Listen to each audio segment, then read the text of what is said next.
Now, proof of a negative COVID-19 test on arrival in Ghana, amongst other measures, will resume at the Kotoka International Airport from Friday, January 6. This forms part of the country's revised COVID-19 guidelines after a surge in cases, particularly in China.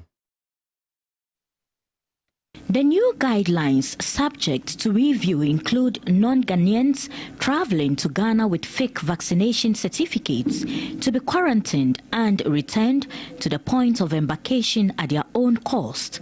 Also, airlines which transport passengers not fully vaccinated, especially from China, without valid negative COVID-19 PCR test result, to be surcharged. In addition, passengers would also be randomly selected and tested on arrival. We have cases been increasing: UK, US, South Korea, Taiwan, and then including China. So we are assuming that travelers from China are a threat, and we try to say that we are ignoring their perceived protection and then testing them.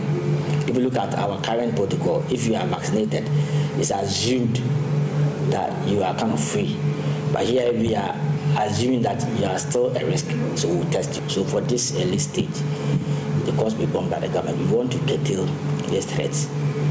So assuming we look at the data, everything that after a week, we think it's fine.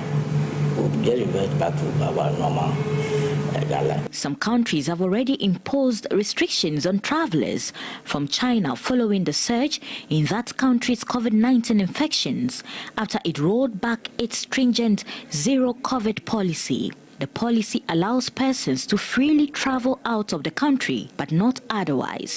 Ghana is the latest to review its guidelines, which affects travelers from China and beyond. Christmas, we have a lot of foreigners, we have a lot of travel, a lot of big activity going on. So we are still watching. The cases hasn't really increased much.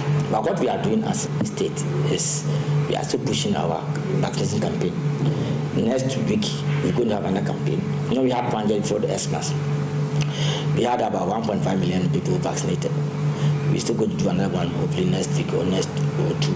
Passengers who test positive on arrival will be required to self-isolate, while the general public is being encouraged to vaccinate.